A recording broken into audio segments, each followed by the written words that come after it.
So let's look at one of the forged bank documents that I have acquired. They're clearly forged. Okay, I'm going to talk you through why.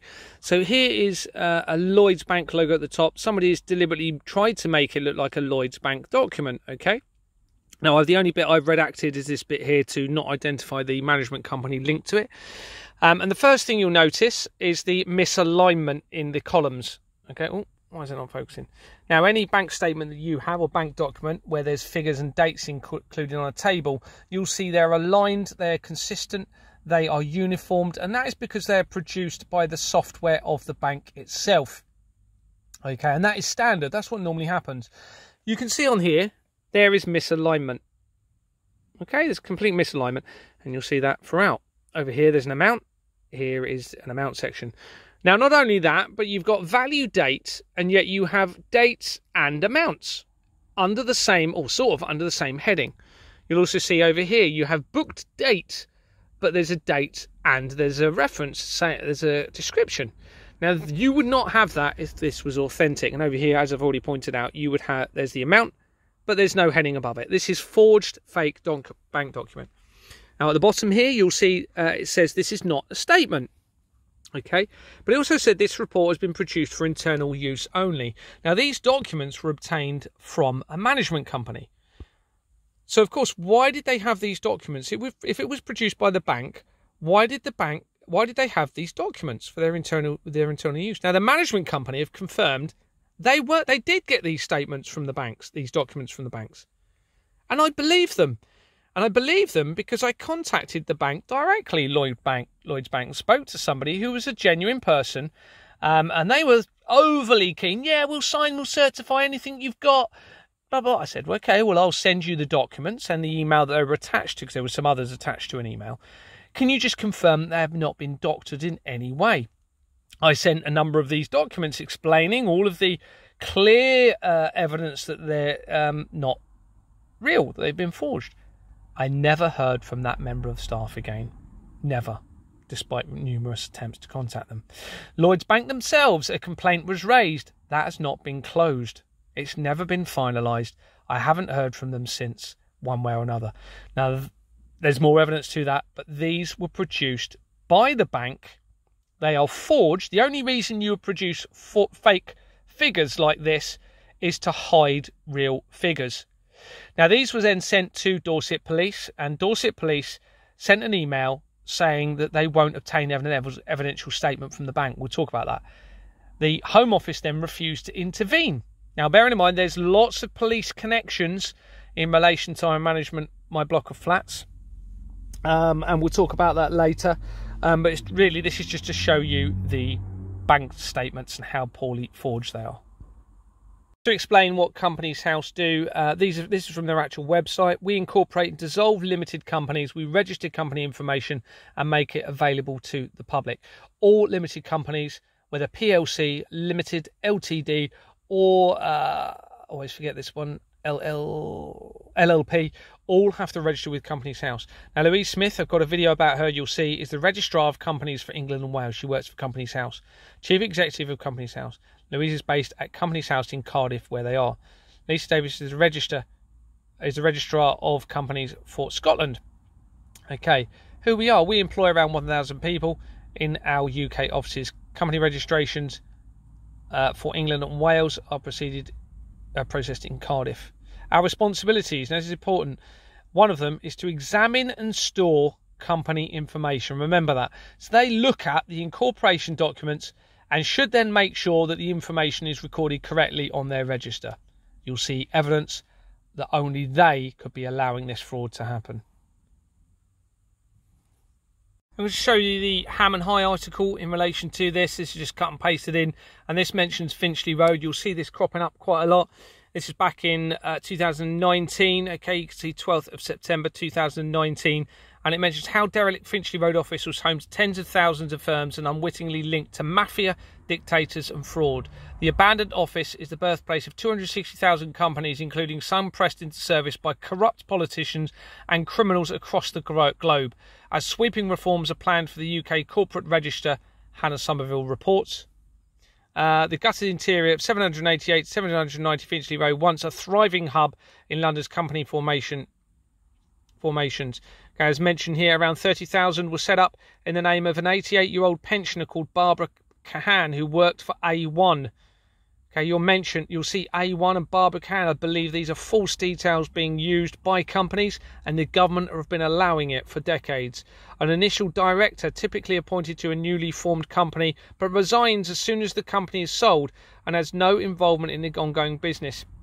When we visited her, if she was alive, now there's information. Her carer told her that she could not comment. There's information saying she actually died in 2000. This real person. But you'll see there's companies that have been registered using her name since 2010. In 2010, sorry. Okay, it's a massive fraud. The government were aware of it back then. They've been trading since 1844, Companies House. They regulate everything else, but they have not been checking, verifying companies' names, secretaries' names, addresses, or directors' names or addresses. They should have been. The only reason they haven't is because MPs are involved in this. And don't forget, it's a crime against the public. It's got to stop. So I just have a Wikipedia. So quite often dummy corporations will be set up. False company. It's an entity created to serve as a front or cover for one or more companies. It can have the appearance of being real, like my one did. Logo, website. Mine didn't. And sometimes employing actual staff, but lacks the capacity to function independently. The dummy corporation's sole purpose is to protect an individual or another corporation from liability. It's an absolute crime. Fraudsters may set up dummy corporations to create the illusion that their existing corporation with a similar name, similar to the pump and dump scheme. Fraudsters mislead investors in order to sell in securities in the dummy corporation, in this case making investors incorrectly believe they are buying shares in a real corporation. The sale of securities through a fraudulent corporation is inherently illegal. The whole thing is illegal if they're using false details, and Companies House are allowing those false details to be used to cause a loss to others, and that is what has been happening. Okay, you can also use this method to hide identity of the real people involved in the fraud. It could have been registered decades ago, but it's been allowed to happen. Why?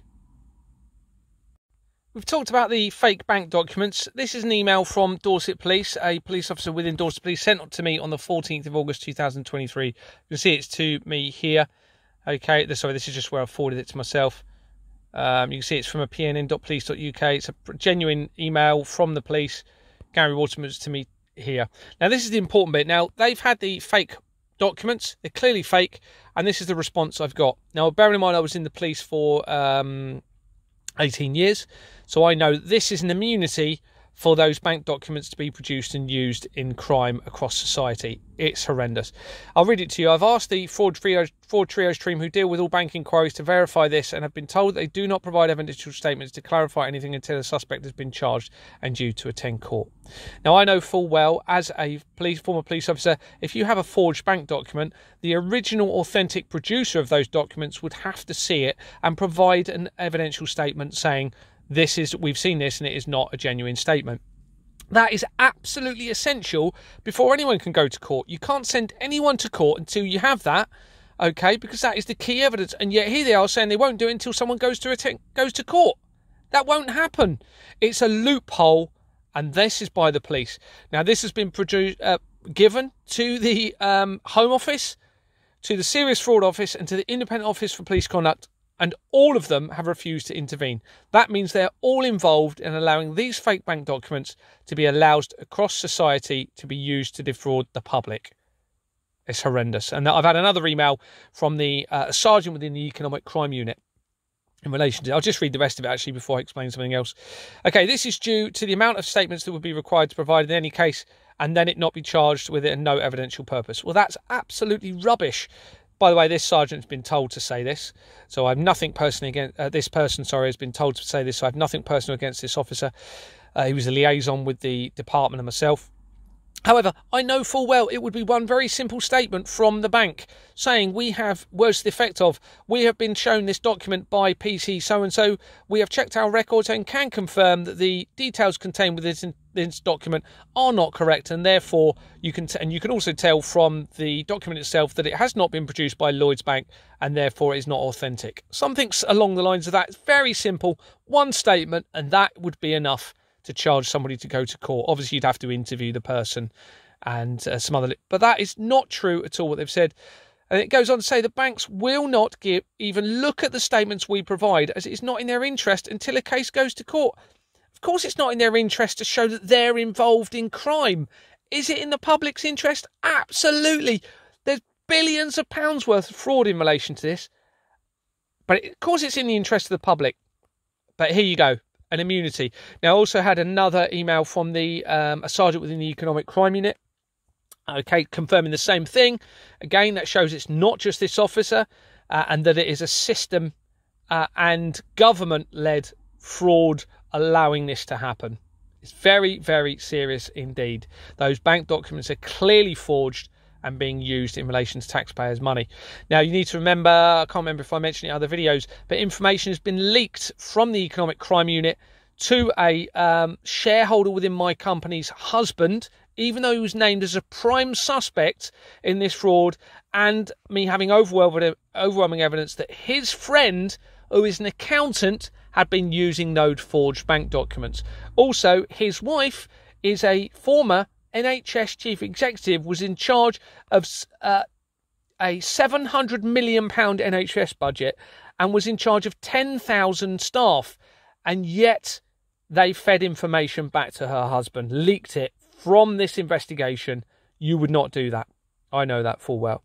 Now, since all of this, the Deputy Chief Constable of this force, who oversees this department, by the way, the Economic Crime Unit, and I have information to suggest her family members are also shareholders who have paid nothing into the block of flats that we're referring to, look at my other videos, has now been moved from that force. Not because they're saying she's done anything wrong, I suspect moved to avoid accountability in relation to this. Not only that, the Chief Constable for the force itself has now been moved elsewhere. Okay, there's also lots of other moves going on in relation to this big fraud that I'm talking about and everything that I'm evidencing. The head of the IOPC, you'll see on the videos, Independent Office for Police Conduct, has been moved. The head of the Serious Fraud Office has been moved. Members of Parliament have been reshuffled. David Cameron has been drawn back in as Foreign Secretary, even though he had to be made a law to do so. Watch my video on David Cameron. Anyway, here we go. This is the email immunity being given to commit crime.